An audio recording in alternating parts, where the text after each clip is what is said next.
Então, gente, boa noite. A gente vai dar continuidade, mas bem rapidinho, na aula da semana passada, que foi o ser humano perante si mesmo. É, e a gente vai iniciar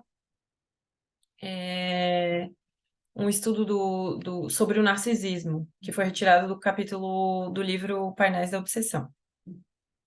Então, a gente só vai dar uma pinceladinha sobre nos últimos slides que sobraram dessa aula, para a gente poder ter a aula toda, praticamente, para a gente ter tempo para falar aí sobre o narcisismo. O narcisismo é uma aula bem pequenininha, na verdade, o conteúdo é bem pequenininho, mas eu acho que ele vai se estender, porque é um conteúdo bem fascinante, eu achei, pelo menos. Então, eu só vou ler essas partes que estão grifadas dos slides, né? A gente parou nesse slide aqui, então a gente tem mais 3 slides pela frente. Eu vou só ler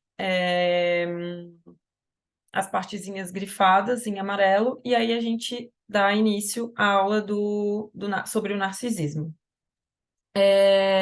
Então, a gente conversou muito na aula passada sobre o encontro consigo mesmo, que foi a ideia geral que a Joana de Ângeles trouxe ao escrever esse capítulo, né, através do Divaldo, onde, para que a evolução ela possa acontecer, a gente precisa entender exatamente o que está acontecendo dentro da gente, sem colocar nada para baixo do tapete, né? Todos os nossos sentimentos que são ali abafados, é, eles são... nós utilizamos espécies de máscaras para abafar o que está ali, né? Então, a gente sai por aí todos os dias levando cutucadas nas nossas feridas e ao invés de olhar para elas e transformá-las, a gente coloca máscaras, né? Para dizer que aquilo ali não está doendo e para dizer que nós somos autossuficientes e tudo mais. Então, é basicamente sobre isso que a Joana fala no capítulo, mas para a gente identificar tudo isso, a gente precisa estar disposto, a gente precisa de vontade, a gente precisa de constância, a gente precisa de coragem e, principalmente, de muita oração e humildade, né? Porque a gente vive tão acelerado, que a gente faz tudo isso no automático, né? Então, eu já tenho ali as minhas máscaras que eu vou utilizar para sair no meu dia. Então, eu saio de manhã, vou trabalhar, já levo ali as minhas máscaras, né? Da autossuficiência, de que eu sou muito boa, enfim. E quem não tem essa personalidade usa o contrário. Não é que não tem, né? Mas utiliza mais do contrário. A do bonzinho, enfim, mas todas escondendo ali o nosso orgulho e o nosso egoísmo. Então, ela fala que a libertação disso é sempre através do olhar para si e também da oração, né? De pedir ajuda mesmo, de conversar com Deus, de entender que a gente ainda não tem evolução suficiente para compreender o todo de todas as coisas que acontecem com a gente. Então, essa conexão, ela precisa estar sempre sendo ativada. E aí, passando para as partes ali grifadas do texto, ela fala assim: e um esforço hercúleo que se faz compensado pela sensação de liberdade real, de crescimento interno, de visão correta dos fenômenos da existência. Até porque a nossa visão ela é muito limitada, né? Tudo que chega até mim, eu recebo como uma ofensa, e não como um instrumento para que eu evolua, né? Lembra das aulas do mal que a gente já teve, onde o Baldi ele falava que quando eu lanço uma força, ela precisa ser, quando eu lanço uma força numa direção que é a contrária à de Deus, né? Então ela precisa fazer esse caminho, esse retorno de volta, né? Ou seja, quando eu lanço um mal a alguém, ele retorna, né? Justamente ele faz esse caminho de volta para que eu possa refazer essa minha trajetória que foi lançada incorretamente, mas a pessoa que recebe, ela recebe como um bem. O Balde falava isso, né? Eu lanço o mal, mas eu estou fazendo para mim, porque sou eu que vou ter que corrigir E a pessoa que recebe, ela recebe como um bem. Era para receber como um bem. Mas a gente não recebe, né? A gente recebe sempre como uma ofensa, como uma injúria, como uma injustiça. A gente recebe sempre dessa forma. Inconscientemente, dentro da gente, nós somos vítimas. Então a gente reage dessa forma e nós não somos, né? Então, a partir do momento que a gente compreende que tudo que chega para a gente chega para o bem, é o melhor que podia ter acontecido para a gente começa a enxergar as coisas de uma maneira diferente, né? E se a gente continuar se colocando no papel de vítima, a gente vai enxergar tudo sempre como uma ofensa. Pode falar, Helena, por favor. Não, me veio agora, enquanto falavas, uma frase que é atribuída a Chico Xavier, não sei se é verdade, né? Porque as redes sociais mentem muito, mas ele diz que o que é para ser seu, Deus vai achar uma forma de chegar até você, né? E o que não é, não vai chegar, entende? Então, assim, ó, a frase dele, a última não é dele, né? Mas assim, tudo que chega para a gente, né? Como o Jorge sempre diz, não tem nada ruim, né? É uma experiência. Então, tudo que vem para a gente, seja de que forma for, seja em forma de doença, seja um desgosto, uma decepção amorosa, uma traição, enfim, todas as mazelas, né? Tudo que chega para nós é porque tinha que chegar, né? Ninguém erra, Deus não erra de endereço, né? Então, a gente tem que ter isso bastante em mente. E justamente essa questão assim, mas puxa vida, mas né, não faço nada de errado. Talvez não faça hoje nessa existência, mas se está passando por aquela experiência é porque a gente tem a necessidade de passar por isso aí, né? Mas é claro que eu vou dar uma pitadinha agora de veneno, né? E eu vou dizer que a gente, quando está bem, a gente tem a compreensão disso, né? Mas na hora das tempestades, nem sempre a gente lembra dessas informações. Era isso. Mas gostaria de dizer também, gente, que eu falo muito, né? E eu acho que isso é muito importante.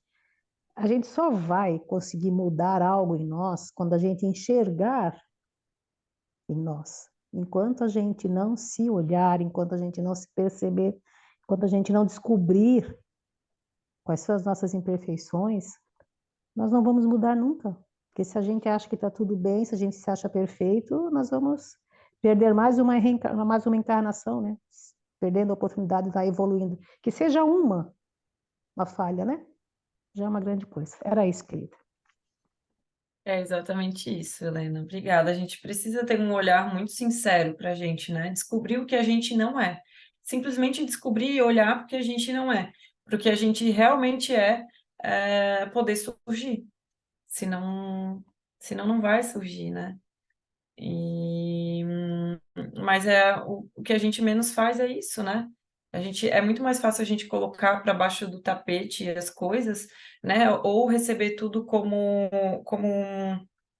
se fosse injusto mesmo, sabe? Ai, olha o que que a pessoa tá falando, o que que ela tá fazendo, meu Deus do céu. Ela fez isso, isso, isso para mim. É, Então, se colocar diante dessas situações, percebendo todos os seus movimentos, né? Quais foram os meus movimentos? O que que eu alimento todos os dias de sentimento? Porque, como a Helena falou, eu posso ter feito isso numa existência passada, né? Mas se há um cair em si nessa existência, ou seja, se os meus sentimentos eles são diferentes nessa existência, porque as atitudes, os cenários mudam. Então a gente acha que as nossas atitudes elas não são as mesmas, mas elas acabam sendo.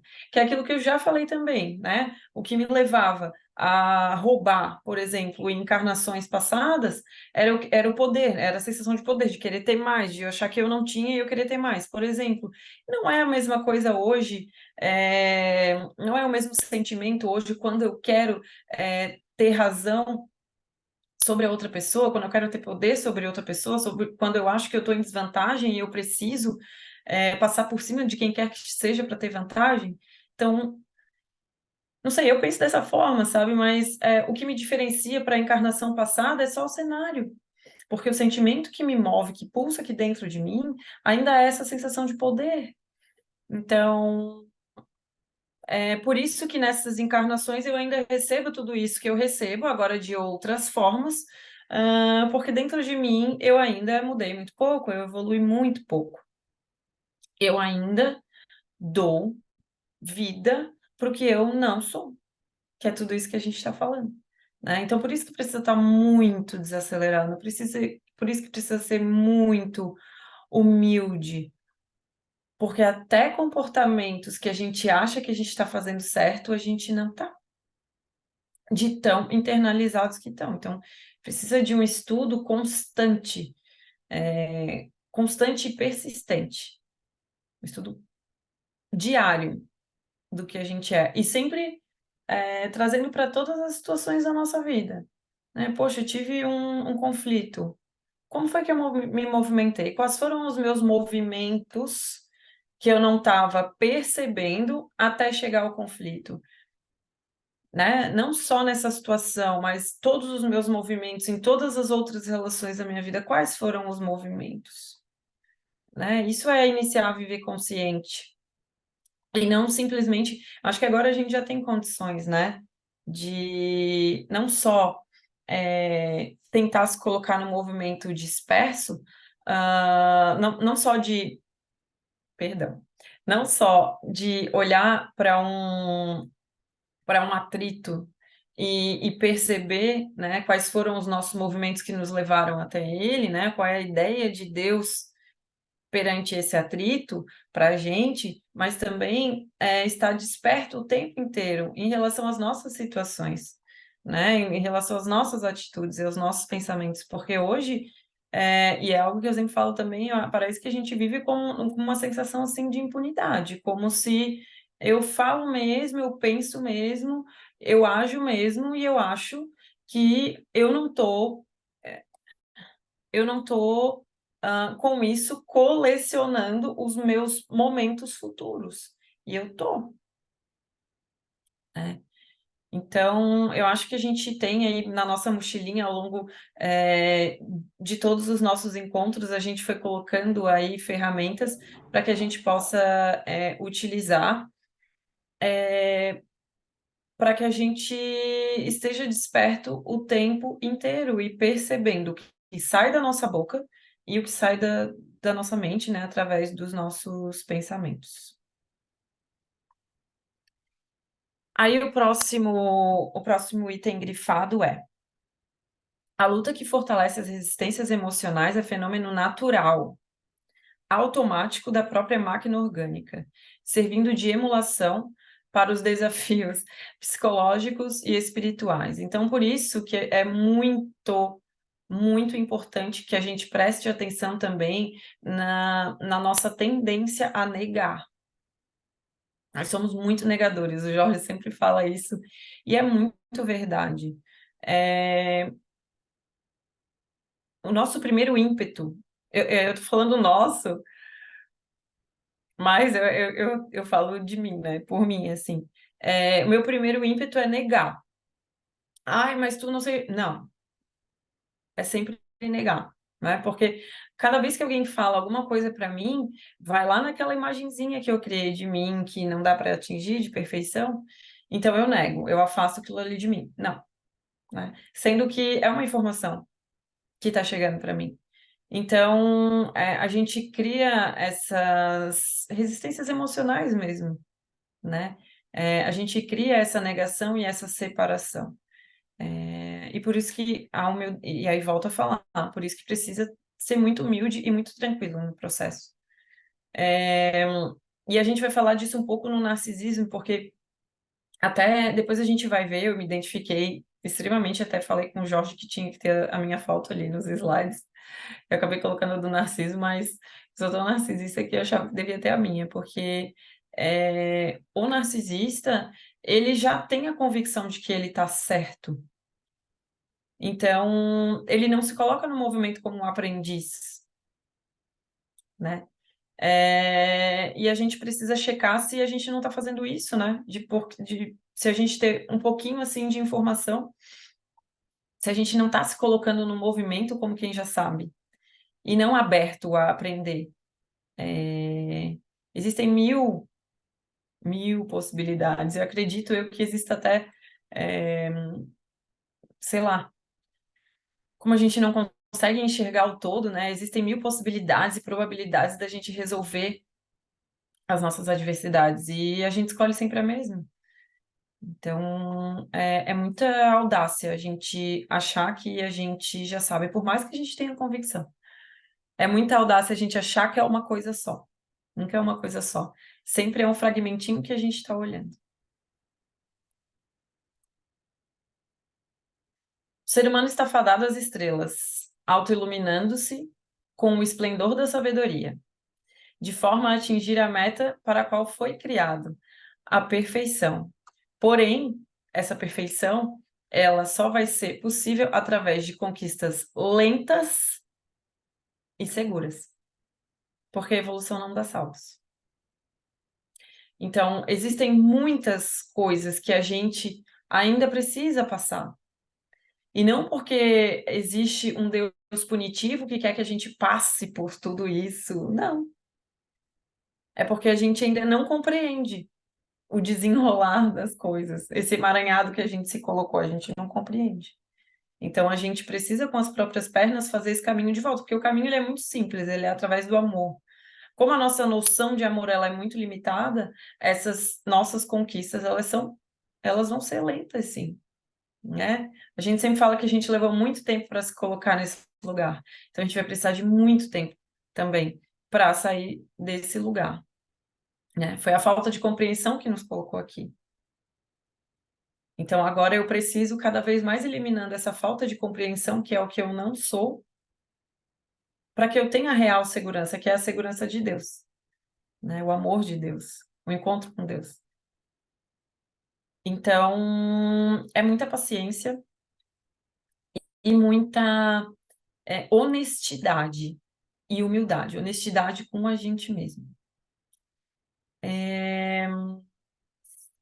Eu acho que é isso para essa aula. O Jorge quer falar alguma coisa? Alguém quer falar alguma coisa? Não falei o Jorge, mas é porque as nossas aulas são sempre em dupla.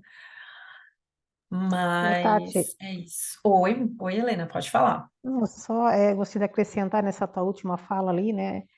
É a coragem, a vontade, a persistência, né? O enfrentamento, que não adianta fazer de conta, como tu falou, né? A gente fala, não, tá fugindo. Não, tá passando por uma dificuldade, ergue a cabeça e vai estudar, vai ver o que que aquilo está querendo te dizer, né? Como eu falei há pouco, se aconteceu, tá na tua vida, é uma necessidade tua e de aprendizado, porque nós estamos numa grande escola, né?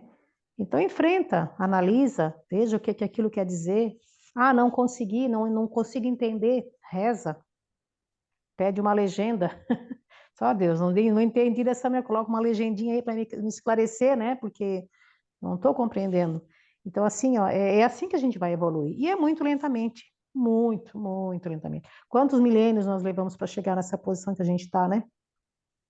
Então, a gente vai levar mais alguns milênios, provavelmente, ainda para sair. Mas é principalmente a questão da vontade e da persistência, gente. Ou é isso, ou são encarnações perdidas, né? Ficar lento, tornando o processo cada vez mais lento. Então, tem que arregaçar a manga. Como eu costumo dizer, nós precisamos brigar por uma vaguinha ali na Terra regenerada, né? Porque senão nós vamos continuar as provas e expiações. E eu acho que o tempo está ali, ó, está esgotando. Era isso, querida. É verdade, Helena. Muito obrigada. Alguém quer falar mais alguma coisa? É que nesse ponto nós temos que estar um pouco mais preocupados com a moral pessoal e com a moral espiritual, né? Que é aquilo que porta a gente no caminho certo, no caminho da liberação, né? Porque se nós fizemos achamos que já sabemos tudo, já partimos errado, né? Então, nós temos que viver 24 horas ligado, mas ligado na nossa moral pessoal e espiritual, né? Que é o caminho mais certo que a gente tem para não perder essa reencarnação, né? Isso é fundamental para nós, em um segundo da nossa vida, né? Temos que se preocupar muito com esses dois itens, né, da moral, que é a parte fundamental do nosso crescimento nessa vida. Ai, obrigada, Maria. É isso aí. Jorge, quer falar alguma coisa? Ou posso iniciar o estudo sobre o narcisismo? Oi, amiga, não, tá tudo bem explicadinho. Vamos aí ver o Tá bom. narcisista que nós somos aí. Tá bom. Olha, eu queria falar, antes de iniciar esse assunto, que eu não sei o quanto todo mundo conhece desse assunto, mas eu acho que vale, assim, uma reflexão bem sincera, sabe? Eu li e eu me vi muito, absurdamente muito, assim, e até a minha ideia do que era o narcisismo era completamente diferente, do que o espírito mostrou para gente nesse capítulo, né? Então, eu espero que seja tão produtivo quanto foi para mim, quanto para vocês, quanto foi para mim, estudar esse capítulo, tá? E aí, se vocês quiserem, também eu mando um material depois para ler e tal, porque o texto é um texto, eu achei, pelo menos, que é um texto bem chocante, assim. Mas antes de entrar, antes da gente iniciar o capítulo, eu não sei o quanto todo mundo conhece desse termo que é o narcisismo, né? Ele vem através de um mito, que é o mito de Narciso, e o narcisismo nada mais é do que aquele amor exagerado, exacerbado, apaixonado por si próprio, né? Pela sua própria imagem, na verdade, né? E aí, entrando mesmo no mito de Narciso, Narciso era um personagem, né, da mitologia grega, que era muito bonito. Era uma pessoa muito, muito bonita. E antes do nascimento dele, né, os pais dele foram até um oráculo, né, e perguntaram para saber, foram lá saber, e gostariam de saber qual seria o destino do menino. E o oráculo falou que ele teria uma vida longa, desde que ele nunca visse o seu próprio rosto, né? E então, Narciso nasceu, cresceu, se tornou um rapaz lindo, onde muitas pessoas se apaixonavam por ele, desde homens quanto mulheres. Ele tinha uma beleza muito incrível que despertava ali aquela atenção, tanto de homens quanto em mulheres. Mas ele era muito orgulhoso e muito arrogante. Ele achava que ninguém era merecedor dele, né? De toda aquela beleza, enfim. Então, todo mundo que se apaixonava por ele, principalmente as mulheres, ele menosprezava, né? Ele até saía com as mulheres, mas ele acabava menosprezando, né? Então, todas essas moças que foram desprezadas, elas resolveram pedir, né, se unir e pedir para serem vingadas por essa pessoa que era muito orgulhosa e que ninguém conseguia barrar ali aquele orgulho, né? Ele se achava autossuficiente, que ninguém era merecedor do amor dele, né? E foi quando uma deusa, essa deusa Nêmesis, o condenou Narciso que ele se apaixonasse pelo próprio rosto. Mas ele não podia olhar para o rosto dele, porque senão ele não teria uma vida longa, né? Ele teria uma vida longa desde que ele não olhasse para o rosto dele. E certo dia, Narciso, então, ele se deitou na beira do rio e viu o rosto dele, igual ali na imagem, refletido no rio. E ele começou a definhar e começou a morrer, olhando para o seu próprio reflexo na água, ou seja, se apaixonando pelo seu próprio reflexo na água, né?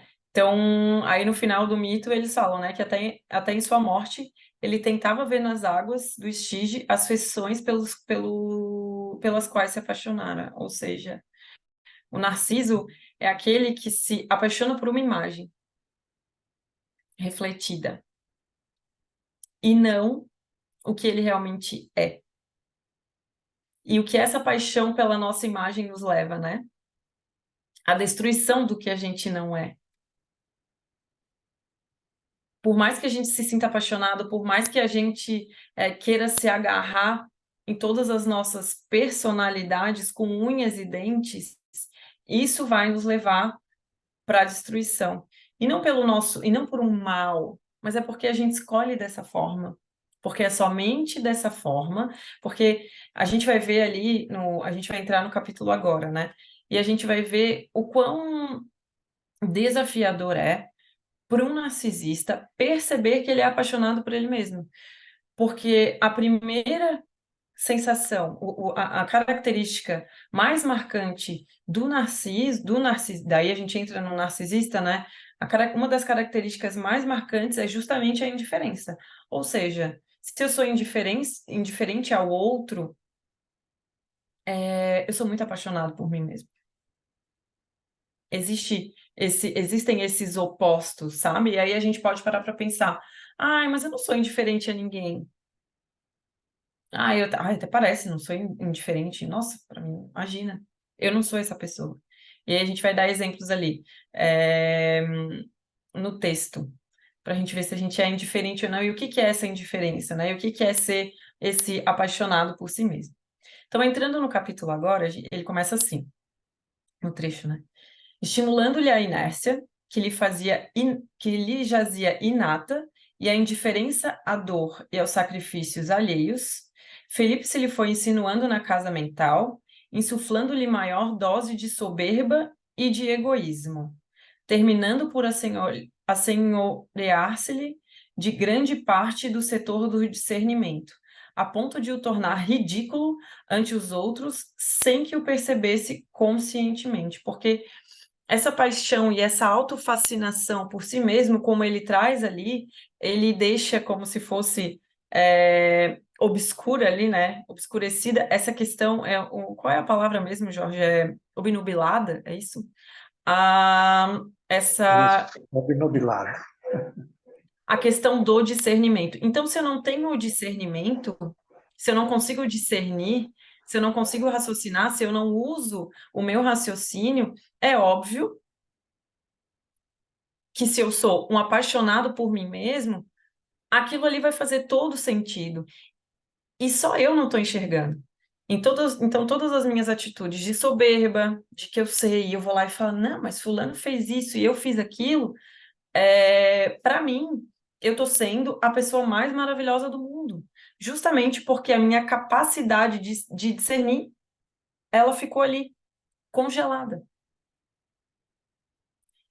Então, no fundo, eu acho que eu estou sendo o alecrim dourado, a última bolacha do pacote, dentro de mim é esse sentimento, e perante os outros está todo mundo vendo que não.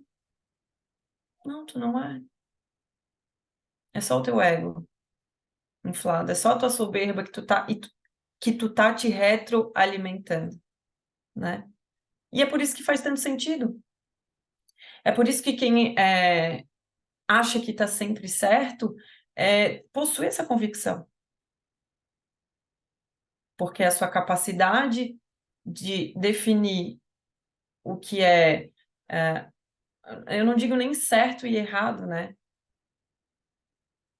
Mas essa sua conexão com a realidade, ela foi interrompida. E é retroalimentada por si mesma. Então, todos os dias, eu vou lá e coloco mais um pouquinho de energia nessa minha soberba, que vai ganhando movimento, que vai ganhando movimento, que vai ganhando intensidade, que vai ganhando velocidade. Então, todos os dias, desde a hora que eu me acordo, eu saio por aí achando que eu sou o melhor. Só que isso está em todas as minhas atitudes.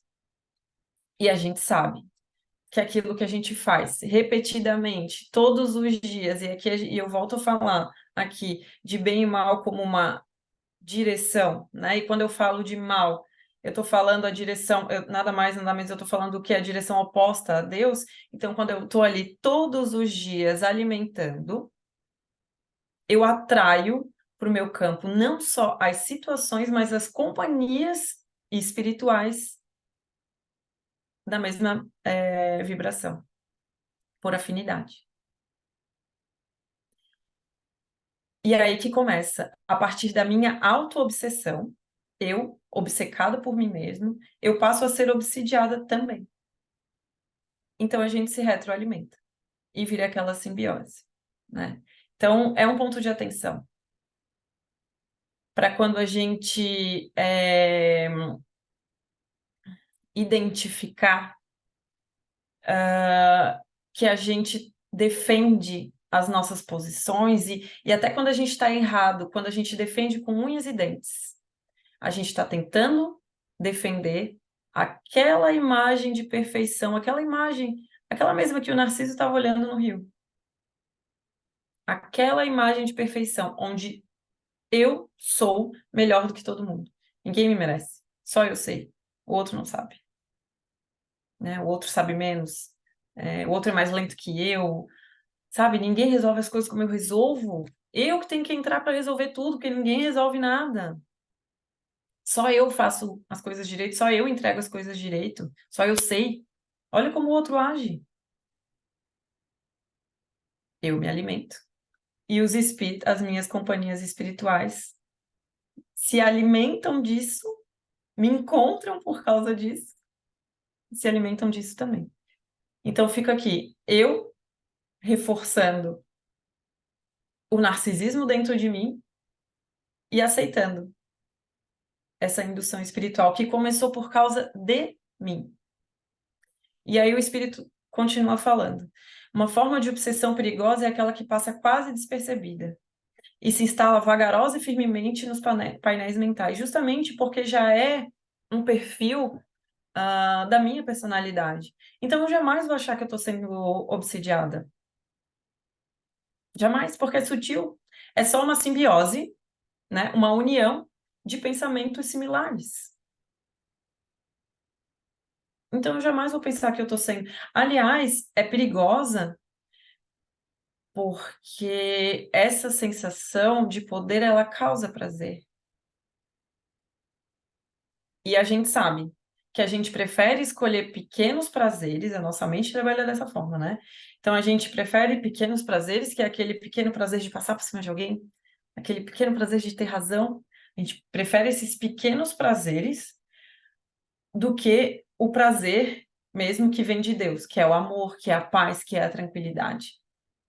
Então a gente quer o tempo inteiro esses pequenos, a gente é movido a esses pequenos prazeres. Então por isso que é perigoso. Porque a gente está ali sendo o tempo inteiro, isso já existe dentro da gente e a gente está sendo sugestionado o tempo inteiro a continuar agindo dessa maneira. Se está causando prazer, e quando dói a gente mente, diz que não está mentindo, ou é indiferente mesmo, sabe? E continua, dia após dia.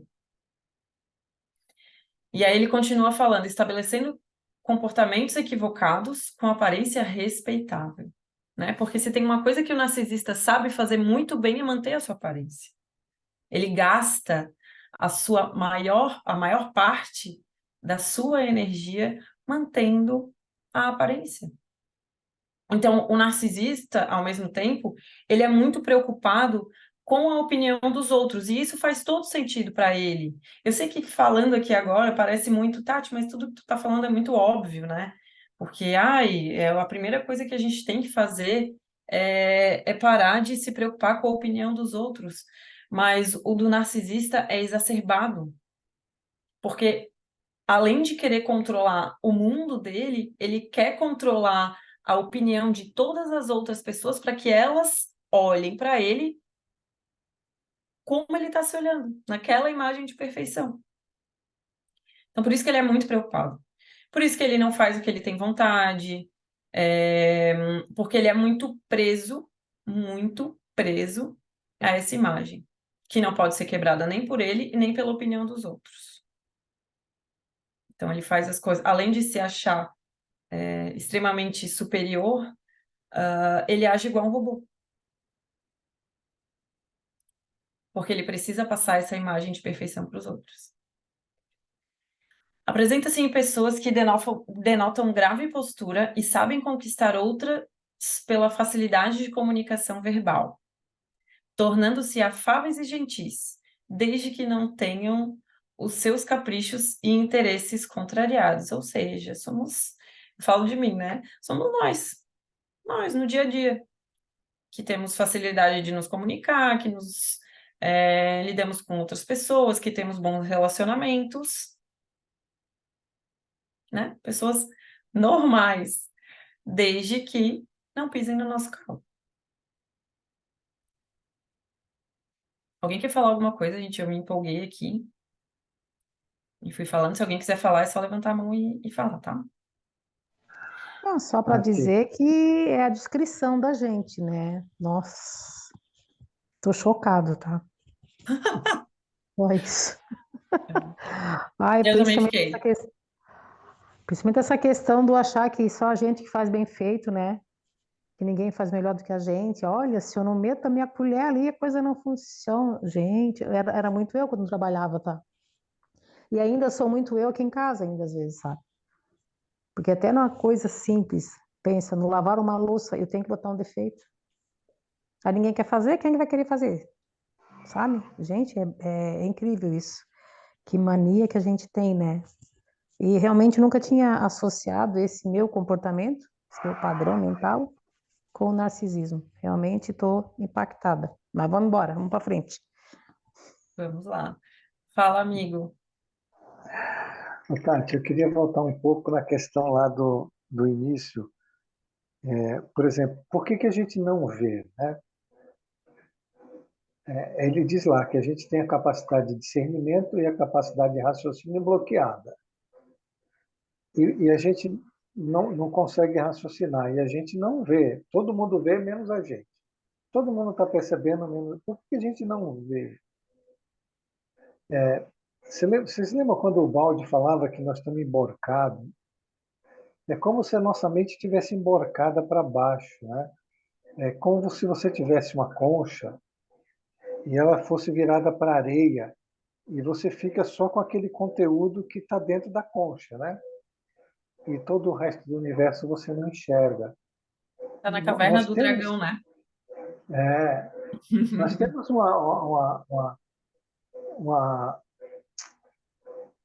uma cegueira. Por isso que Jesus que a gente é cego, porque a gente não vê. A gente não vê, não é? A gente não se auto-percebe, a gente não faz nada, a gente só acha que está certo. Isso realmente vem do narcisismo, né? E vem da autofascinação que a gente tem por nós mesmos. Então, assim, é importante todo mundo começar a entender que precisa olhar para a mente e perceber o pensamento e não se identificar com ele, mas questioná-lo, né? Tentar ver ele, não se deixar aprisionar. Se você não fizer isso, você vai sempre ver as coisas do mesmo jeito. Não tem, não tem outro jeito, gente. O jeito é um esforço muito grande de autoobservação, de botar o discernimento para funcionar. Nós temos milênios de acomodação que não fazemos isso. Vivemos só dentro dessa estrutura que já está aí supercarregada, né? E a gente não se movimenta para se libertar. Por outro lado, eu estou muito feliz de ver que você realmente se assimilou tanto conteúdo que você está numa empolgação formidável aí. Falando de mim, tá muito fácil. Mas, Então, tá bom. quando eu tô assim, eu faço assim, ó. Ai, meu Deus. Mas é um assunto que eu fiquei igual a Helena, quando eu li o capítulo e eu fiquei chocada, porque foi um encontro comigo mesma. Assim, nossa, meu Deus. Né? E quantas vezes, coitada, eu passei por ridículo mesmo, né? Que é o que ele fala ali, a ponto de se tornar ridículo ante os outros, porque a gente acha que a gente tem a razão. E a gente quer dar sempre uma respostinha, sempre quer ser o último a responder, e defende a nossa opinião com unhas e dentes, mesmo quando a gente está errado. E eu até vou para o outro slide aqui, e o Jorge falou muito dessa questão do pensamento, porque está ali no nosso pensamento, a gente que passa ali né, como se passasse na nossa tela mental ali um filme só nosso, aquela imagem assim que a gente desenhou da gente, nossa, de perfeição. Então aquilo ali fica passando para mim o dia inteiro e eu só vejo aquilo ali. O mundo inteiro ele tá acontecendo à minha volta e eu só tô vendo aquilo ali. E eu tento defender aquilo ali, e aquilo ali. Aquilo ali é o que me move. Então, além desse pensamento que o Jorge falou, é muito importante que a gente entenda que existe também um sentimento.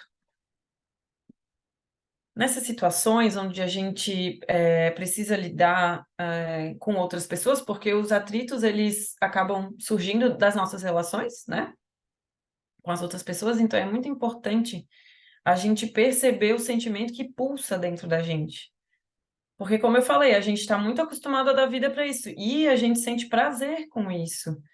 Então, a gente precisa prestar atenção nos nossos pensamentos e também na maneira que a gente se sente diante dessas situações. Antes de fazer, antes de verbalizar e depois que a gente verbaliza. Percebe? A gente fica ali, é um sentimento de defesa, sabe? Pronto para atacar. Aquele sentimento ali, ele pulsa dentro da gente, que é instintivo mesmo, e depois que ataca, a gente sente prazer. E aí quer se retroalimentar disso. Eu quero mais essa sensação de prazer, então eu quero mais poder, e mais poder, e mais poder. E isso só vai parar quando a gente retomar essa nossa capacidade de discernir, que foi o que o Jorge falou. Quando a gente perceber que se deixa levar pelos mesmos tipos de pensamentos e de atitudes. Então é uma roda, é uma roda. Se a gente não parar, a gente não vai sair do ciclo e só vai aumentar.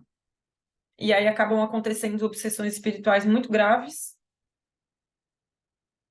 e que nos causam muito sofrimento mesmo. E aí exige um esforço, e tem que ter, né? Exige um esforço imenso da gente, não é todo mundo que está disposto a se conhecer ao ponto de, sabe, querer sair desse processo obsessivo, que ele é muito dolorido, muito sofrido e muito complexo, né? Porque é muito dolorido entender que está acontecendo algo que é externo a mim e que fui eu que causei, simplesmente pelo que eu sou, pela maneira que eu penso e tudo mais. Então, poxa, eu construí a minha vida até aqui com esses pensamentos e com essas atitudes. Então, agora, como é que eu vou viver? Eu vou ter que colocar luz em cima disso tudo e perceber esses pensamentos, onde eu tô. A gente vai falar, vai dar mais exemplos ali, mas onde eu tô sempre querendo ser melhor do que o outro. E aí, continuando o texto. Dão impressões sociais que não correspondem ao seu estado real, ou seja, perante a sociedade, eles passam eles, né?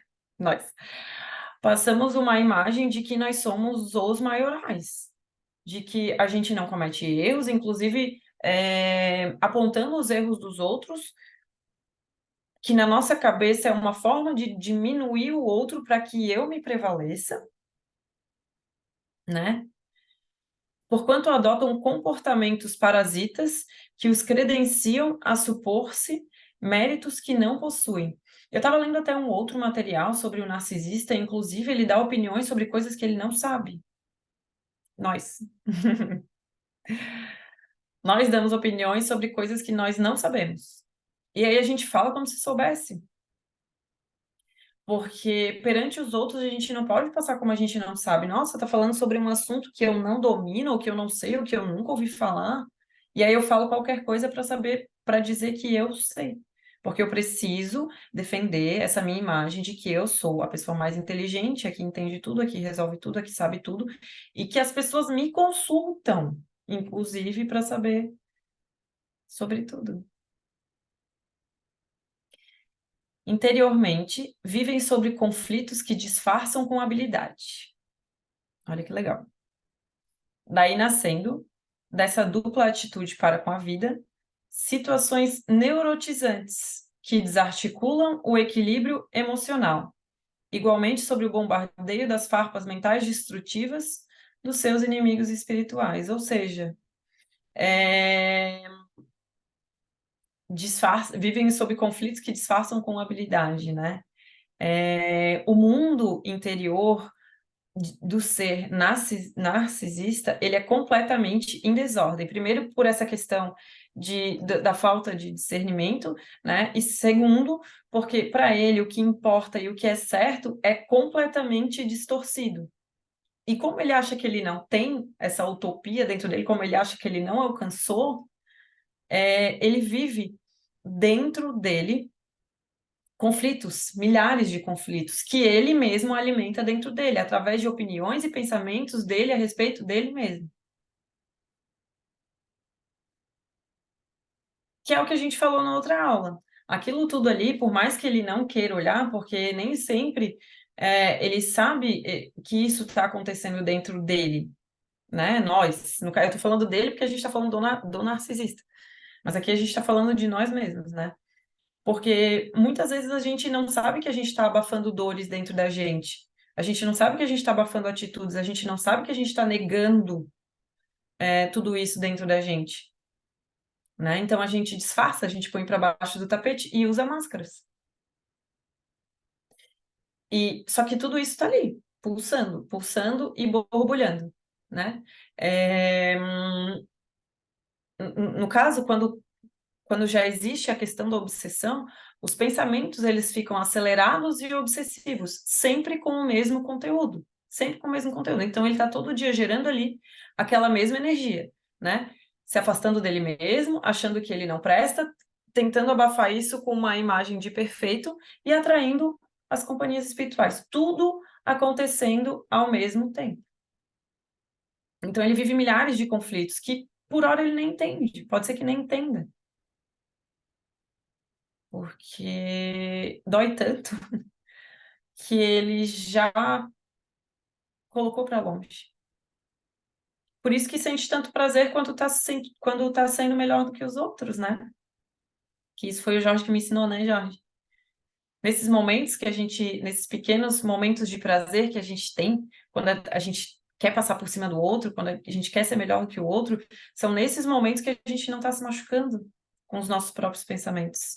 É isso, Jorge. É isso, Tati, porque é como você falou antes, né? A gente vive numa angústia, num conflito, em aflições internas por causa disso, né?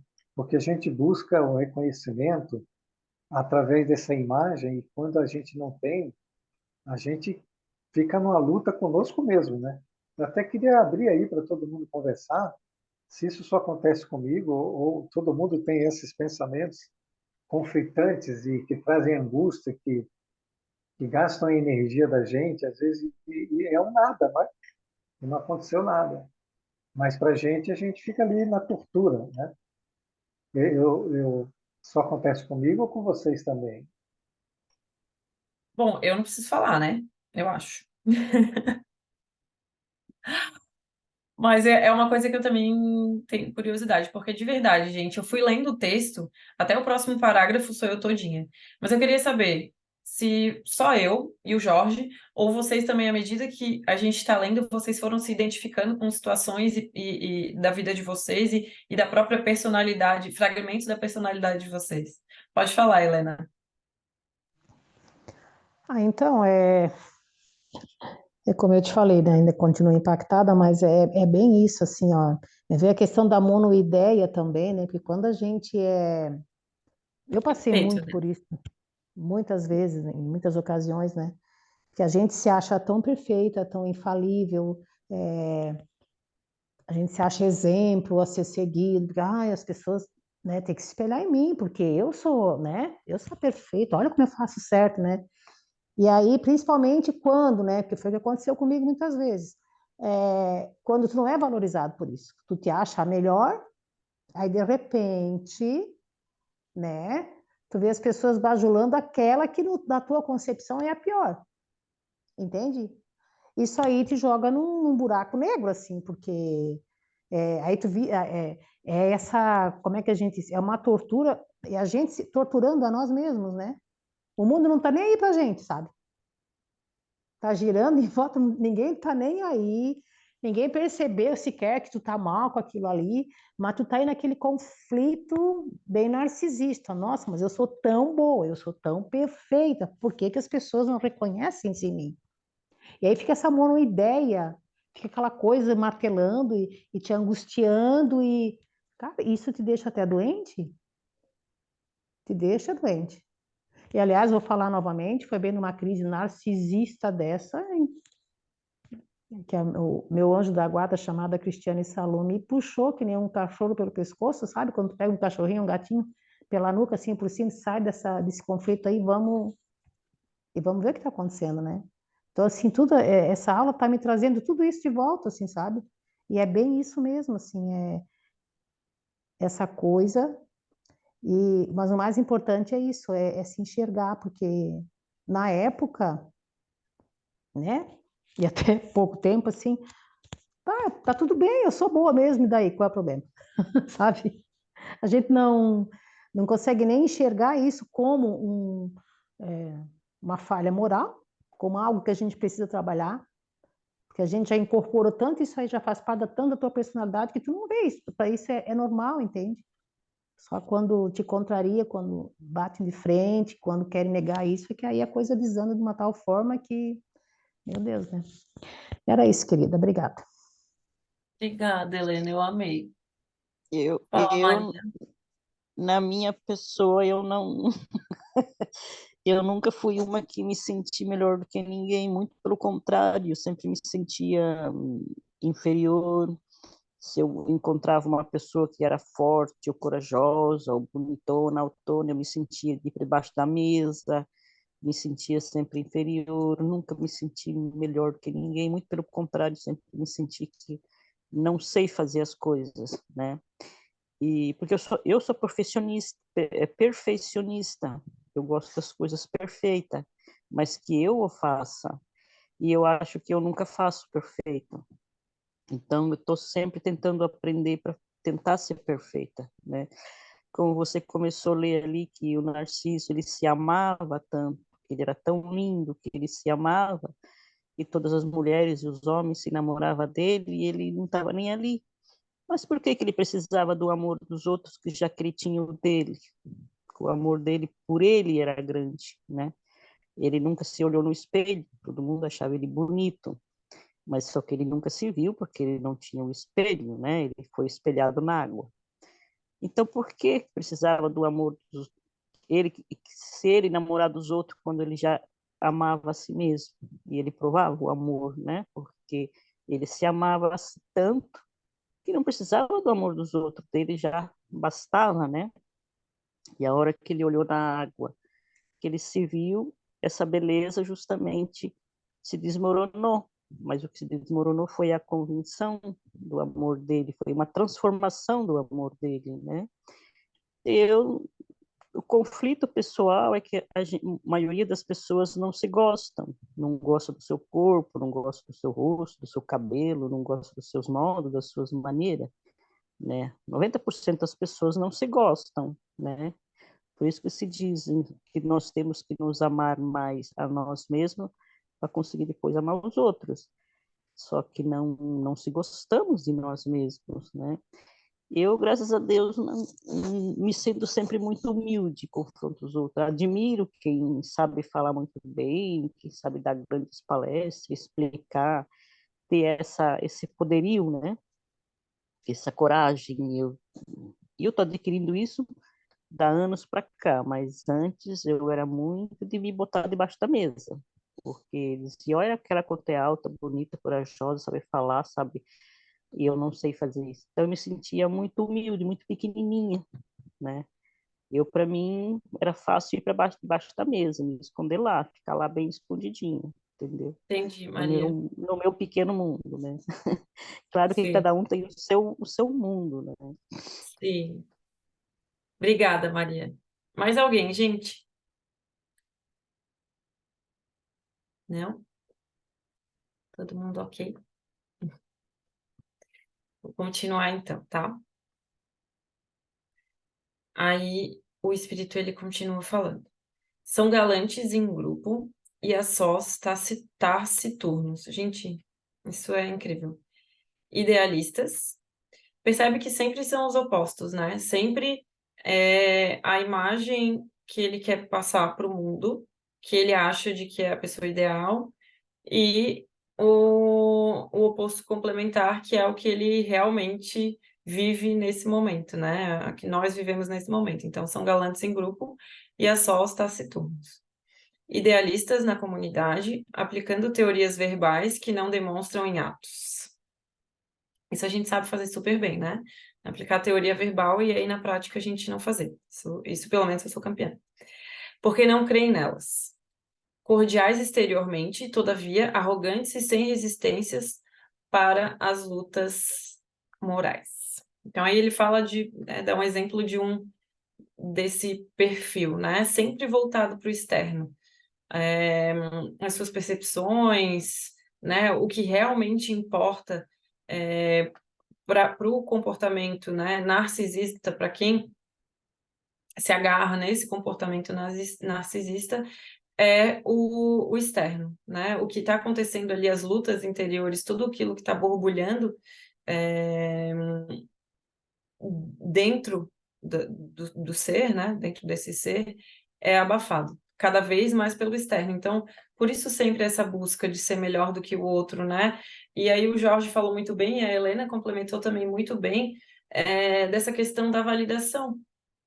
Porque se o externo ele é muito importante para mim, eu acho que eu não tenho valia, porque no fundo é isso, né? Eu preciso sempre que alguém fique me validando, então eu sempre quero feedbacks das outras pessoas, né? E aí foi o que a Helena falou, poxa, daí alguém que está ali completamente desligado disso é sempre elogiado e eu não. Justamente porque está todo mundo vendo e sentindo. A nossa capacidade de discernir, ela está ali obnubilada, mas está todo mundo vendo que a gente está se comportando dessa maneira. E só a gente não vê. E aí não, esse reconhecimento não vem, e é claro que ele não vai vir, porque Deus não quer que a gente se mantenha presos nisso, Deus quer que a gente se liberte, que a gente seja feliz, porque é um gasto energético muito grande manter essa posição. Deus quer que a gente se liberte disso, então ele dá situações para que a gente se liberte disso. E não o contrário. Porque se eu fosse validada o tempo inteiro, aí mesmo que meu ego inflaria cada vez mais. E eu ficaria cada vez mais preso nessa personalidade, né? E é que não flui. Quando a gente é extremamente narcisista, a gente está sendo qualquer coisa menos natural. A gente não está sendo quem a gente é. A gente está escolhendo ser algo muito absurdo, né? A gente está falando ali para Deus, poxa, essa tua obra é imperfeita. Eu não quero ser isso, eu quero ser aquilo lá que eu criei. Então, eu não sou confortável, não é natural, eu não sou confortável com o que eu sou, com quem eu sou. Porque o que eu quero ser não vem de Deus.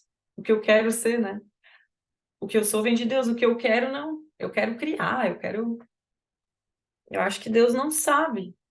Então não é natural, não são comportamentos naturais, não são falas naturais, não são pensamentos naturais. E não, eu não recebo resultados de acordo com o que eu quero. Justamente por isso. 8h47, verdade. Nesse clima psíquico, que ressuma das experiências de vidas passadas, hospeda-se o agressor desencarnado que insufla maior dose de indiferença pelos problemas alheios. Eu até, quando eu li isso, eu fiquei ainda mais chocada, porque essa questão da obsessão, né? Porque todos esses pensamentos que a gente alimenta dentro da gente, né? Dessa forma que a gente está passando aqui, eles são extremamente acelerados, né? E são uma das causas dos transtornos mentais que existem, né? A gente conhece aí depressão, ansiedade, enfim, bipolaridade e outros mais, né? E é desse comportamento exacerbado que a gente tem. Até na palestra que a Anete falou, que ela fez lá no Seara, ela falou, né, que uma das causas da depressão são químicas, né, ou é a inveja. E o narcisista, ele é muito invejoso, né, porque ele tenta rebaixar os outros o tempo inteiro, justamente porque ele não compreende como que o outro pode ser feliz, como é que tu pode ser feliz sendo assim? Então ele tem inveja do que o outro tem, ele tem inveja de quem tem mais do que ele tem inveja de quem sabe mais do que ele, e por isso que ele tenta rebaixar, por isso que ele tenta calar, por isso que ele dá a opinião que ele não sabe, ou ele fala só para ter razão, dá qualquer opinião só para ter razão. Porque no fundo ele é bastante invejoso, então isso é muito... os espíritos falam ali que termina por aliená-los, e é isso mesmo que acontece, a gente fica alienado, presos em comportamentos e ideias. E a pessoa que ela tem esses tipos de transtornos, né? Se tudo isso está acontecendo dentro de mim, se eu estou me fazendo sofrer dessa maneira, se eu sou indiferente comigo mesma dessa maneira, não existe como eu não ser indiferente com o outro, porque nada é separado, né? Então, por mais que eu não me enxergue, a maneira que eu trato o outro é a maneira que eu me trato. Então, a indiferença, ela é muito presente, só que ela é muito sutil. Porque o narcisista, ele tá tão acostumado a mentir que até essa imagem de bonzão, né, e de acolhedor, enfim, tudo mais, ele cria dele mesmo. Então, nunca ele vai admitir que ele é indiferente, nem por ele mesmo e nem pelo outro. Aliás, ele só admite quando ele é indiferente, quando isso for para rebaixar alguém. Quando ele recebe alguma coisa que ele não gosta, que agride a imagem dele, e aí ele finge que a opinião do outro não importa, porque é muito pequena perto da opinião dele. E aí eles continuam. Desbordando o egocentrismo que termina por aliená-los, enquanto agasalham e vitalizam as paixões dissolventes. E aí ele torna-se cada vez mais apaixonados por si mesmo e pelo externo, né? Pelo que eles acham, eu tô falando eles, mas sou eu, gente, nós. Pelo que a gente acha que realmente é importante para uma pessoa, na mente do narcisista, para ser considerado perfeito e aceito. Que é tudo efêmero, né? Tudo efêmero. Esse tipo de perturbação espiritual é mais difícil de erradicar, ele está erradicado. Em razão de o paciente negar a sua situação de enfermo, antes comprazendo-se nela.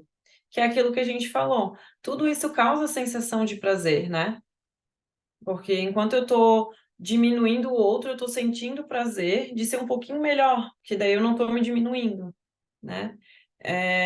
Então eu não acho que eu estou doente, eu não acho que eu estou perturbado, eu só acho que o outro não tem valia. Porque no fundo eu acho que eu não tenho valia.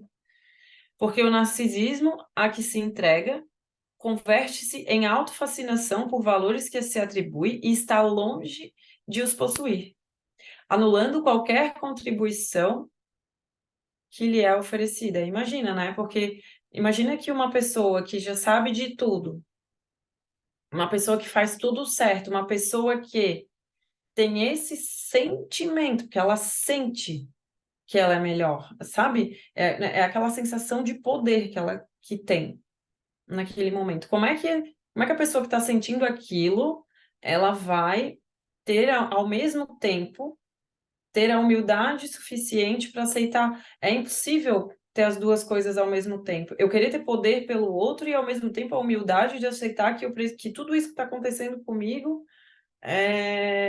precisa ser resolvido e eu preciso de ajuda. Não tem como.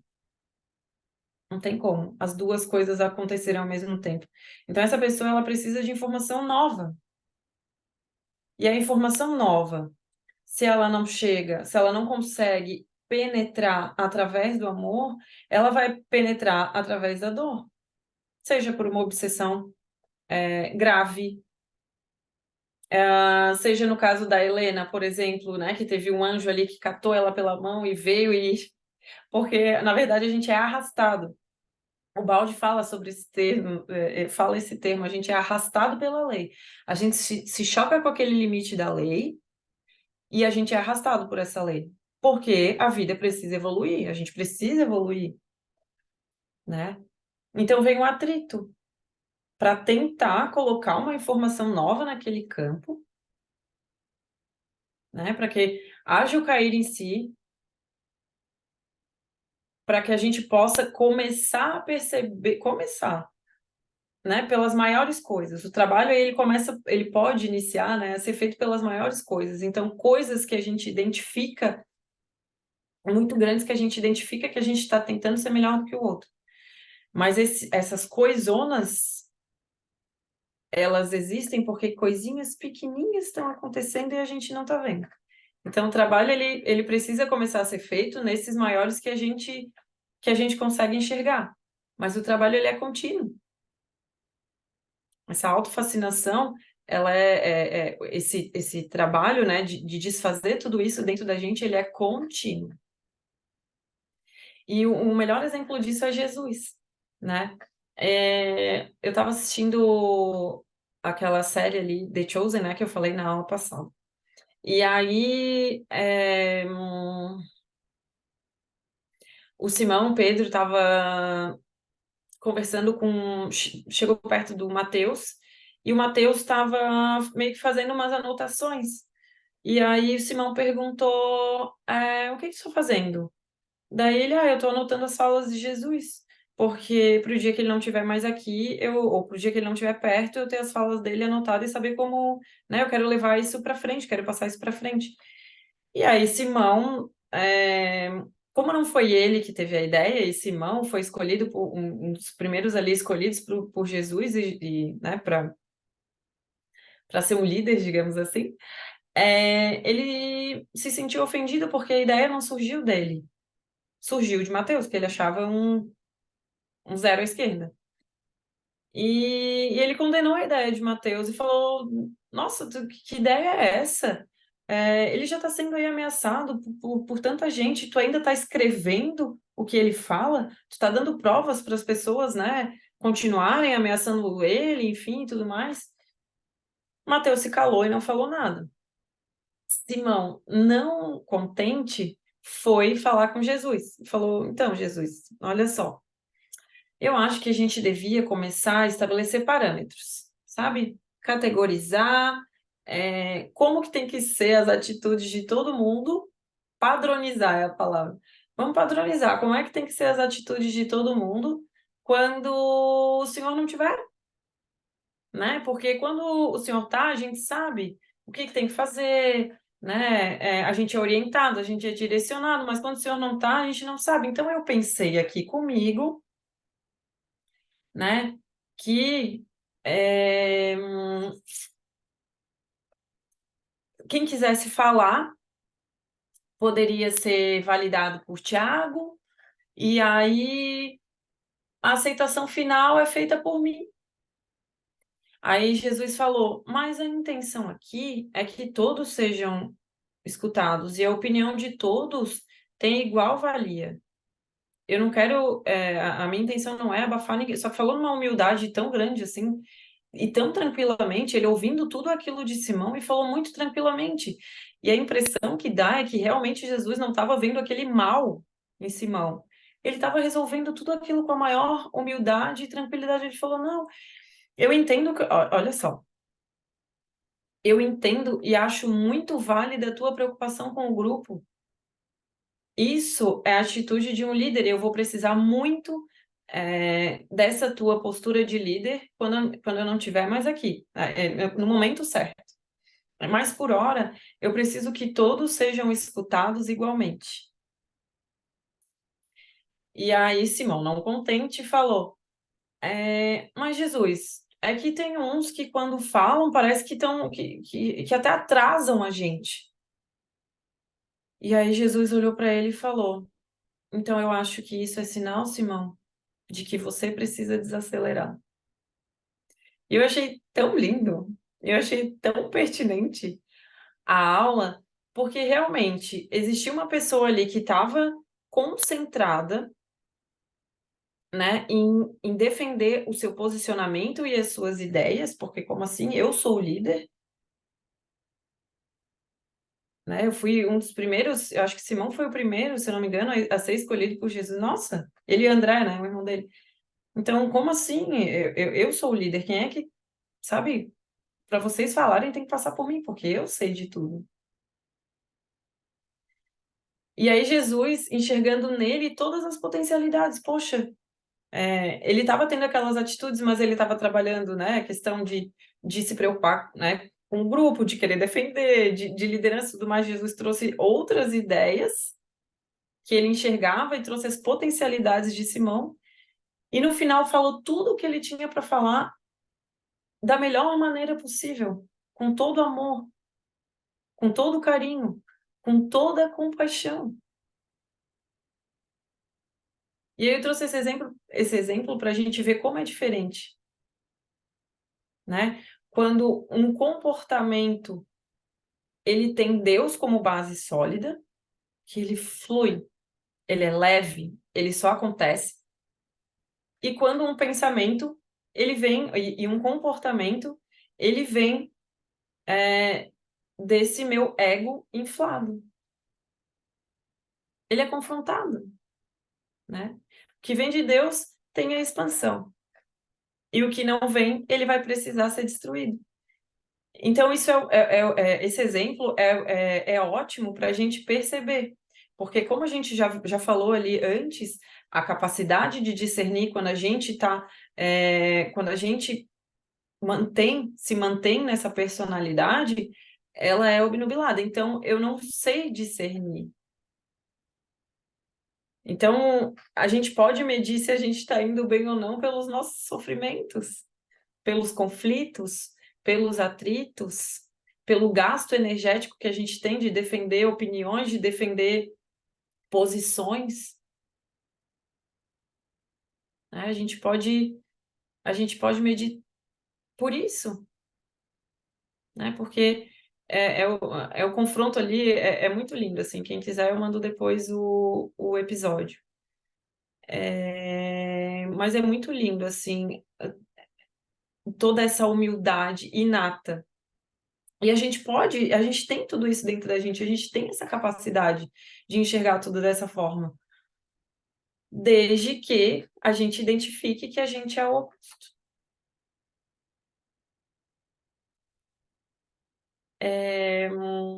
Vou continuar aqui, tá? Somente a humildade, que dá a dimensão da pequenez e fraqueza humana ante a grandiosidade da vida, faculta uma visão legítima, através da qual se pode fazer uma justa avaliação de recursos, recorrendo-se à divindade pela prece ungida de amor, antídoto eficaz para os distúrbios obsessivos. E aí tem duas coisas muito importantes. Eu vou tentar ir mais rápido para a gente conseguir falar tudo, né? Vou passar aqui para frente, mas continuando o slide anterior. Até porque, como a gente falou, a humildade e o narcisismo, eles não podem existir ao mesmo tempo, né? Então, se a predominância é o narcisismo, eu não consigo acessar, eu não consigo ser humilde, né? E como é que eu vou fazer uma oração se eu não sou humilde? Não tem como eu acessar esse campo. Primeiro porque eu penso que eu sou melhor do que os outros. Então, o meu primeiro pensamento é achar que eu não vou, que oração não serve de nada, né? Segundo que até quando a gente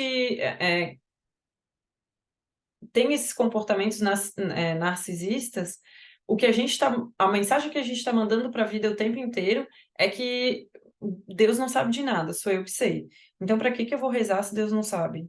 Sou eu que sei, né? E o terceiro é que, de acordo com as minhas companhias espirituais, eu vou ser induzida, isso é reforçado dentro de mim, entende? Então, isso já tem dentro de mim, vai ser soprado ali, não reza mesmo. Nada a ver rezar, não vai adiantar de nada, só vai proferir palavra. Então, a pessoa ela passa a se tornar descrente. Não sei se já aconteceu com vocês, mas né, quando está passando por situações assim, às vezes se sente desconectado, não consegue alcançar. E é justamente isso que acontece. Porque a gente está muito afastado daquilo ali. E é induzido a pensar dessa forma. Então, a não rezar, a não se comunicar com Deus, a não pedir ajuda. E em questões onde a gente é obsidiado, isso é muito comum. Muito, muito comum. A última coisa que a gente tenta é pedir ajuda para Deus, através da oração. Que a gente acha que não vai valer de nada. E aí ele fala, uma das primeiras atitudes do obsidiado com as características a que nos reportamos é o desdém à oração, por acreditar que não a necessita. Outro sim, duvidando da sua eficácia e menosprezando-lhe a utilidade. Isso mesmo, a oração ela não serve, ele acha que não serve para nada, né? Sendo que a gente sabe, acho que todo mundo aqui já teve a comprovação do acalento que uma oração traz, né? Do pedir ajuda traz, e não só vivenciando isso na prática, como a gente já teve milhares de exemplos, né, através de livros e tudo mais. No Evangelho, o Evangelho fala muito sobre isso, as obras de André Luiz, através do Chico, Divaldo, fala muito sobre a oração também, a gente sabe, o Balde, e a gente sabe quão valiosa é, né, que é essa força. Como é que é? Eu esqueci, amigo. A oração é uma força, não é, como é que é? É Jorge? desalienante. Desalienante. Força desalienante. E a gente. É que você chamou o amigo, né? É Aí tu, eu fiquei sabendo qual. você, desculpa. Força desalienante. E a gente só utiliza, né? Enfim, quando tá nesses momentos, a gente acaba não acreditando, né? Utiliza ou quando tá bem, ou quando tá aí já tá muito desesperado e apela para qualquer coisa. Exacerbado nos seus sentimentos infelizes, o paciente autorrealiza-se, adotando uma atitude de falsa superioridade com a qual anestesia os centros da razão e deleita-se no estado em que se encontra. Por isso que faz muito sentido a gente se achar muito superior, porque olha tudo que está acontecendo dentro da gente, a gente fica imagina, os nossos centros de força e de razão também anestesiados. E aí é por isso que a gente fica à mercê de espíritos, por isso que a gente fica à mercê sempre dos mesmos pensamentos, dos mesmos sentimentos, por isso que a gente fica indiferente. Olha tudo que acontece dentro da gente, quando a gente escolhe defender essa personalidade. A largo prazo, porém, perde o controle sobre a vontade, que deixa de dirigir, sobre a injunção pertinaz, tornando-se ostensivamente agressivo e desfazendo a aparência, que cede lugar ao desequilíbrio que se lhe instalou com forte penetração dos mecanismos nervosos. E aí ela inicia por irritações, por muitos nervosismos, explosões, esses casos assim que a gente vê, que a gente tem de explosões, sabe, de gritar, de explodir, a obsessão ela já está acontecendo. Tanto a nossa para a gente mesma, essa autofascinação, quanto a obsessão. Ela já aconteceu, já está acontecendo. E se permanece, começam a aparecer ali, a se instalar, né? Os nossos centros de força começam a ser, são completamente dominados. Então aí a gente perde a nossa vontade, começam a aparecer pensamentos intrusivos, incomodativos, obsessivos, que a gente não consegue controlar. E uma das maiores tristezas que podem existir é a gente ficar preso nos próprios pensamentos e não conseguir mais sair. É essa sensação de achar que a gente vai perder o discernimento, que a gente vai perder o controle, que a gente não vai mais voltar ao normal. Isso é um dos maiores sofrimentos que o ser humano pode passar, causados por nós mesmos. E potencializado pelas companhias espirituais que a gente escolheu, porque ali no capítulo ele falou, isso vem de... Tem alguém falando aqui. Isso vem de outras vidas. Eu também, Helena. Isso vem de outras vidas. Então, não que venha de outras vidas, é uma herança, vivi uma outra vida. Não, são comportamentos narcisistas que vêm de outras vidas. Que a gente era narcisista lá, né? Que só falta vir para essa vida com cajado e coroa. Porque se comporta igual. E aí, o último slide. Nesse quadro de obsessão constritora, encontram-se inumeráveis indivíduos hospedando adversários que os vampirizam demoradamente, até culminarem o desforço com golpes largos das quedas na loucura, no crime ou no suicídio. Começa com mentiras, né? Então tu começa a mentir exacerbadamente para manter aquela posição. Por muitas vezes é muito comum a pessoa querer ter as coisas, né? Então se endivida, começa a se endividar para manter uma imagem, como ele falou ali, para um crime, começa a roubar, começa a fazer coisas, né? Todas baseadas nessa mentira.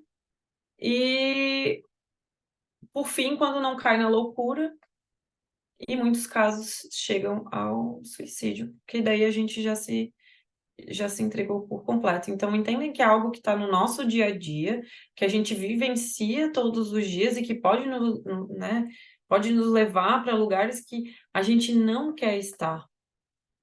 Então, por isso que é muito importante a gente entender e identificar essas pequenas coisas no nosso dia a dia, esses pequenos sentimentos de prazer que a gente tem ao passar por cima do outro, ao achar que a gente é melhor, ao achar que a gente está sempre certo.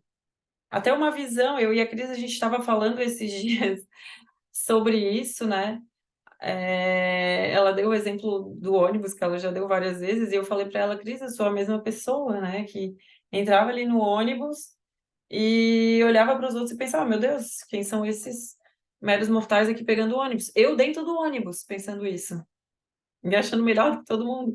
E até dei o exemplo da empresa, né? Meu Deus, eu chego lá e acho que eu sou a maioral, assim. Aí depois não entendo por que acontece o que acontece comigo, né? As minhas dores, os meus sofrimentos, onde eu estou empacada, o que eu recebo de volta é mais apenas do que está ali pulsando dentro de mim. Eu só não tenho discernimento para entender. Que é o que eu sou todos os dias. O que eu emano todos os dias, né? Através desse sentimento que eu retroalimento dentro de mim e acabo por me obsidiar. E ainda tenho as minhas companhias maravilhosas que eu atraio para afirmar aquilo ali todos os dias dentro de mim. A precipitação e a indiferença que governam muitos comportamentos respondem pela tardança no processo da evolução. Desde que, no primeiro caso, a imprevidência que se agita promove distúrbios e consequências nos atos que poderiam ser evitados ou contornados. E no segundo, o desinteresse complica situações que poderiam tomar curso muito diverso daquele que normalmente envolve o negligente, com agravamento da situação no qual se encontra.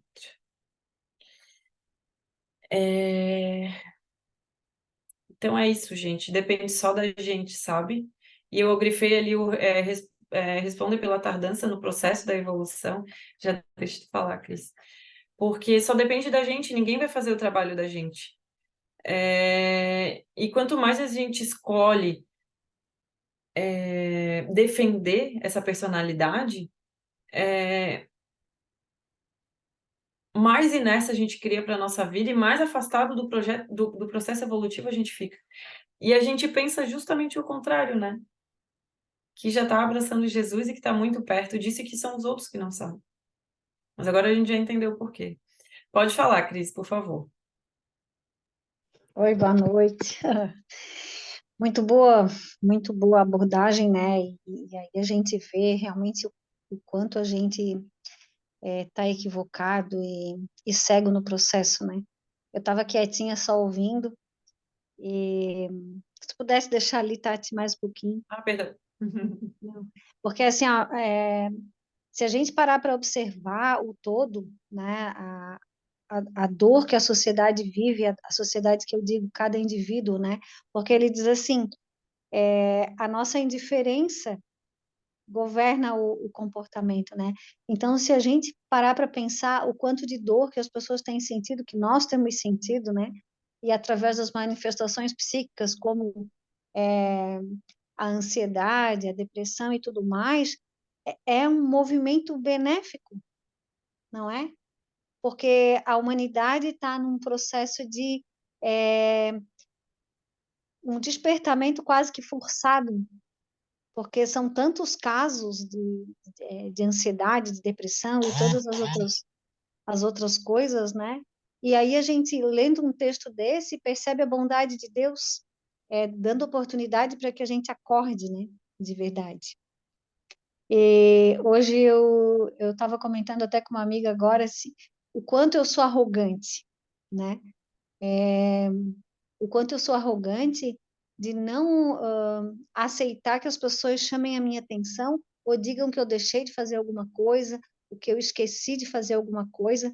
E eu tenho visto muito isso nos últimos dias, né? E não é fácil, porque, como diz o texto, né, a gente é tão idolatra tanto a própria imagem, se acha tão perfeito mas é um processo, né? É um processo que precisa ter amor, ter compaixão, ter inteligência, força de vontade, tudo isso que a gente já vem falando há tanto tempo. Mas é isso, muito bom. Obrigada, Tati. Eu que agradeço, Cris. Jorge, Oi, Tati. tudo bom? Boa Presente. noite. Quer falar mais alguma coisa, amigo?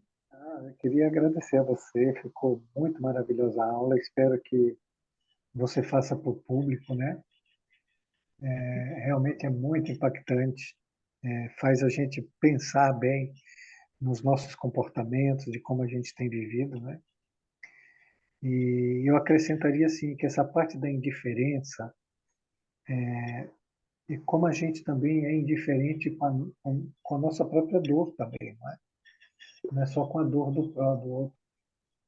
A gente foge dos nossos sentimentos, aqueles que a gente não quer ver, e esse hábito vai criando uma indiferença com, com as nossas próprias dores, com os nossos próprios problemas. Por isso que diz que a gente está vivo, mas a gente não vive, né? Porque colocando panos para esconder todas essas coisas.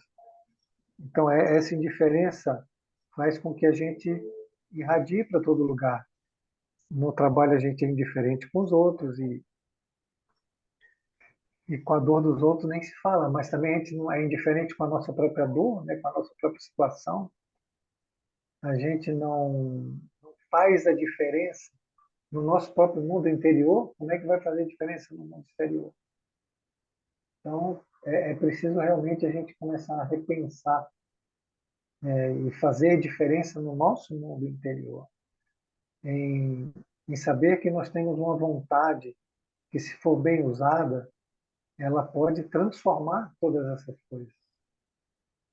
Não tem nada de errado em nenhuma dessas situações. Todos nós, e como é um arquétipo, o arquétipo quer dizer que todo mundo vai viver esse tipo de comportamento. Agora, ficar agarrado com ele indefinidamente é que é o problema, né? Então, mas a gente tem que se aceitar, que se amar, deixar de ser indiferente com essas coisas, olhar para elas, dando a real importância, olhar para as nossas imperfeições e dar importância para elas. E, a partir daí, querer transformá-las, né? Esse que é o sentido da evolução. É você olhar, né, e fazer a diferença em você mesmo. Então é isso, Tati. Parabéns. Olha, eu não imaginaria que ficaria tão boa. Ficou muito maravilhosa. Parabéns mesmo. Amigo, obrigada. E sabe o que eu estava pensando? A gente se pune tanto, né? Quando a gente erra, claro, né, por essa imagem de perfeição que a gente criou da gente, e a gente age com a gente tão sem compaixão que a gente acha que quando a gente erra, o outro vai tratar a gente assim também. Então a gente tenta esconder o nosso erro usando máscaras, usando, né, o que quer que seja, mentindo, enfim, para não assumir que errou, porque a gente acha que o que a gente vai receber é aquilo que a gente dá para a gente mesmo, né? Então, enquanto que falar a verdade, enquanto que se acolher, enquanto que ser vulnerável, perceber que errou, assumir que errou, se dar uma nova chance para fazer diferente, é tão mais leve, tão mais libertador e tão mais simples, mas que a gente não consegue, né? Então a gente veste aquela máscara da autossuficiência mesmo e não, eu não errei, e tenta justificar ou não recebe bem quando recebe uma notícia dessa, nada mais é porque no fundo é sempre falta de compaixão com a gente, né? A gente já extrapolou o horário, são 9h17. Eu vou. Eu paro de gravar, Cris, ou eu deixo a oração? Não, nega, pode deixar a oração, sim. Tá. Alguém pode fazer a oração pra gente, final, por favor? Alguém se habilita?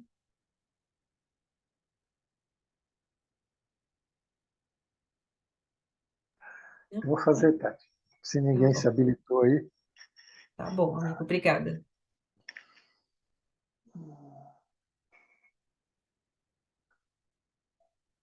Agradecemos a Deus por mais todos esses esclarecimentos que conseguimos adquirir nesse momento,